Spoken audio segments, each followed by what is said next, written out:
more on this matchup with TCU, we welcome True Blue reporters Kyler Pilling and Rachel Hamilton into studio. Thanks, guys, for coming in. Kyler, we'll start with you. TCU has one of the nation's top defenses. How do they match up against the Cougars' offense? You know, I really like how they played last week. They only held the Rams to 12 yards total rushing. And really, it's not only that, but throughout the year, they've done a lot on sacks. They've had 28 total throughout the whole season. But I like also how BYU has only allowed 2 sacks against Max Hall. And it's going to be fun to watch the offensive line and defensive line go back and forth. I think that will be the real battle for this game. Rachel, BYU faced a similar running team in New Mexico this past Saturday. How do you think that prepared them for TCU? You know, on Saturday, BYU's defense struggled due to New Mexico's strong running game. It took them a while to figure out how to slow them down, but the adjustments they made should roll over into Thursday's matchup. Now, like I said, you know, they do have a strong running game, so we have to watch out for Marcus Jackson, who rushes about an average of 58 yards rushing per game, and also Joseph Turner with 47. These are the 2 guys that BYU's defense will have to shut down in order for them to be successful.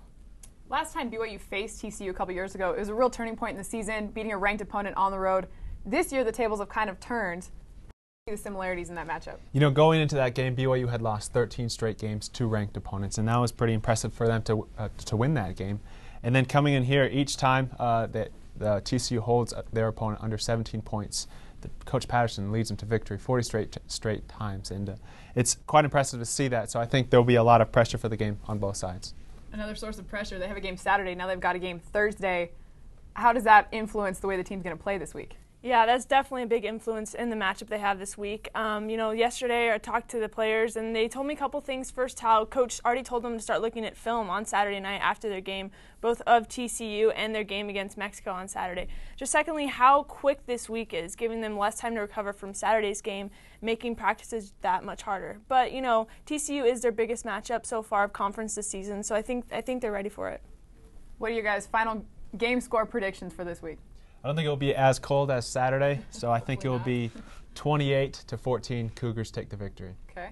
I'm thinking 27-13, pretty close there for Kyler's. But, you know, I think if they do well on offense, hopefully better than last weekend, they can get, you know, some more points on the board and also just slow down TCU. But, you know, I think TCU is good enough to get a couple points. So. Yeah. Broncos said in his press conference it really will be about their athleticism versus BYU's execution. So we'll see how that plays out.